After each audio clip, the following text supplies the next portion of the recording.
Biasanya manusia itu seperti ini, yin yang sebaik-baiknya orang ada potensi jahat dalam dirinya yang belum terstimulasi.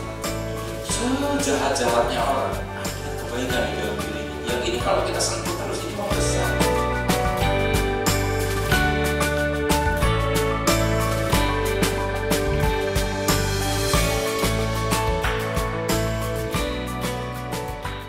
Assalamualaikum warahmatullahi wabarakatuh. Jumpa lagi kita berjumpa dengan saya Arif Rahutomo atau Arif RH dalam rekaman video iseng reborn.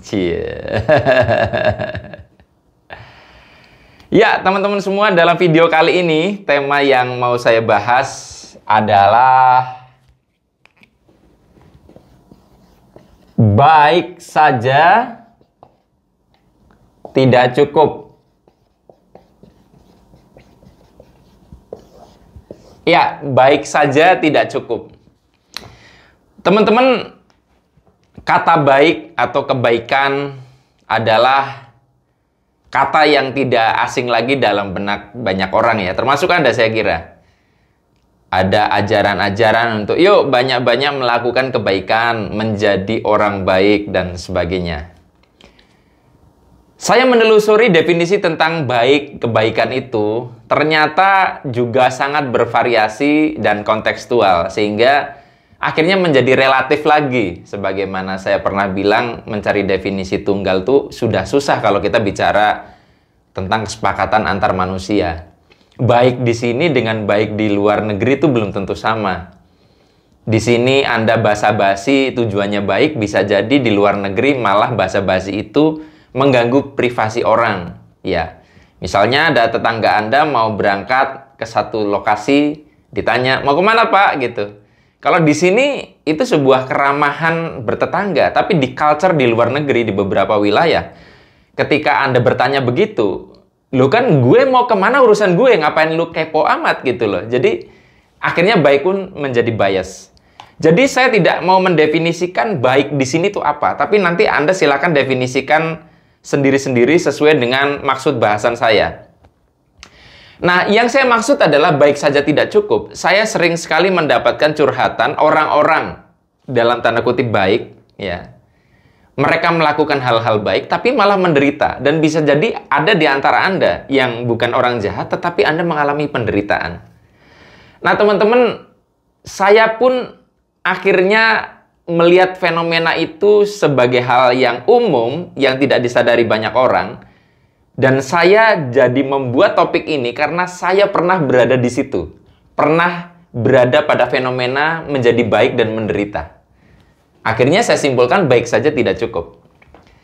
Nah, teman-teman, salah satu hal yang sering saya terima di dalam hidup saya adalah saya menerima curhatan banyak orang, menerima japrian banyak orang, entah itu di WhatsApp, inbox Messenger, kemudian dulu di BlackBerry Messenger, email, mungkin juga komen-komen di YouTube. Dan itu banyak sekali. Dulu, waktu tahun 2011-an, 2010, itu sehari saya bisa menerima 91 atau 97 inbox message curhatan orang-orang di Facebook. Dan dulu karena saya berpikir bahwa saya melakukan kebaikan, saya respon satu-satu. Saya layani satu-satu gitu loh. Dan tahu sendiri orang bermasalah dilayanin kan terus tuh, nanya terus. Dan itu bisa bersambung di hari yang berbeda. Saya mau nanya pendapat Anda, yang saya lakukan baik tidak? Saya yakin Anda berpendapat bahwa yang saya lakukan baik. Ternyata tidak sesederhana itu. Karena saya terlalu sering ngurusin masalah orang, saya akhirnya kurang atensi kepada orang terdekat saya, yaitu istri saya sendiri. Itulah yang menyebabkan kenapa sekitar 2 tahun pertama saya menikah, 1,5 tahun, 2 tahun pertama, saya dengan istri saya banyak cekcok, yang ujungnya sebenarnya istri saya kurang diberikan perhatian, karena saya terlalu banyak memberikan perhatian untuk ngebantu orang. Akhirnya saya sendiri malah bermasalah.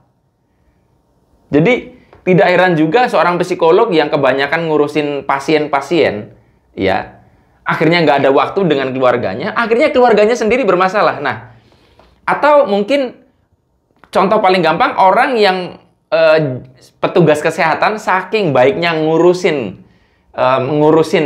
pasien-pasien yang sedang tidak sehat, dia lupa untuk menjaga kesehatan diri sendiri. Akhirnya dianya sakit. Jadi, akhirnya apa yang saya lakukan? Saya nanya ke beberapa orang yang sudah senior. Dia bilang, Rip, kalau di posisi sudah kamu yang kamu di medsos itu sudah cukup dikenal, maka kamu harus tega. Artinya, lepaskan hasrat kamu untuk menjadi orang baik. Karena kamu juga perlu waktu untuk dirimu sendiri. Jadi, urusan dialah mau komentar seperti apa. Walaupun akhirnya, ya berat juga untuk menjalankan itu. Tapi saya coba akhirnya. Jadi akhirnya saya tidak membalas semua pertanyaan, tidak membalas semua curhatan. Ya saya mampu balas, saya balas. Setelah itu saya perlu memikirkan diri saya sendiri. Akhirnya saya pikir kadang menjadi orang baik itu bisa menderita karena lupa untuk mencintai diri sendiri. Iya. Jadi kalau misalkan Anda merasa sudah jadi orang baik lalu Anda merasa hidup Anda itu tidak bahagia, itu karena Anda kurang selfish, kurang mencintai diri sendiri. Jadi kadang tuh egois tuh perlu ya. Terlalu banyak mikirin orang lain nanti gimana-gimana, itu bikin menderita. Jadi persetan urusan amat. Kalau saya mikirin nanti video saya nyinggung orang nggak ya, itu bisa jadi saya malah nggak bikin video loh. Tapi akhirnya karena saya perlu menyampaikan sesuatu, ya urusan. Pasti ada yang tersinggung, pasti ada yang kontra, pasti ada yang pro. Itu udah biasa banget. Nah, Anda yang sulit sekali untuk menolak orang lain ketika orang menawarkan dagangan kepada Anda, sulit berkata no, itu adalah kelemahan-kelemahan orang-orang baik. Orang-orang baik itu kadang sampai mengorbankan dirinya sendiri. Misalkan ada tetangga pinjem duit, dianya sebenarnya nggak ada duit juga, atau pas-pasan dia paksa-paksain nolong. Sebetulnya apakah dia orang baik? Bisa jadi tidak. Bisa jadi sebetulnya dia pengennya nggak membantuin karena dia sendiri lagi pas-pasan. Tetapi dia akan merasa bersalah, gue kok rasanya bukan orang baik ya, ada orang pinjam duit nggak gue bantu. Jadi orang baik tuh bisa mudah sekali menderita. Orang baik itu bisa jadi tidak jahat kepada orang lain, tapi jahat kepada dirinya sendiri. Dia mungkin nggak pernah marah-marah, nggak pernah berkata kasar, tetapi segala kekacauan emosi, amarah itu tidak terungkapkan, akhirnya menghantam ke dalam dirinya sendiri. Makanya ada satu meme yang bertebaran itu, orang baik itu cepat dipanggil Tuhan, cepat sakit. Kenapa? Sebetulnya problemnya adalah karena banyak orang baik tidak bisa membangun keseimbangan kapan waktunya untuk mencintai dirinya sendiri. Teman-teman, mungkin bahasan ini bisa Anda pahami atau tidak, tetapi ketika nanti Anda sudah merasakan minimal, misalkan untuk paling gampangnya, kayak saya, Anda punya follower 80.000. Iya, dan banyak sekali orang yang minta bantuan Anda. Termasuk juga pinjam duit. Apakah semuanya mau Anda bantu? Dan Anda membiarkan diri Anda menderita?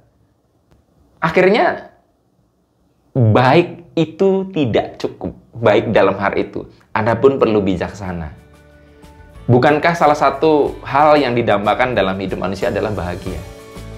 Jadi buat apa Anda melakukan kebaikan kalau Anda sendiri akhirnya tidak bahagia?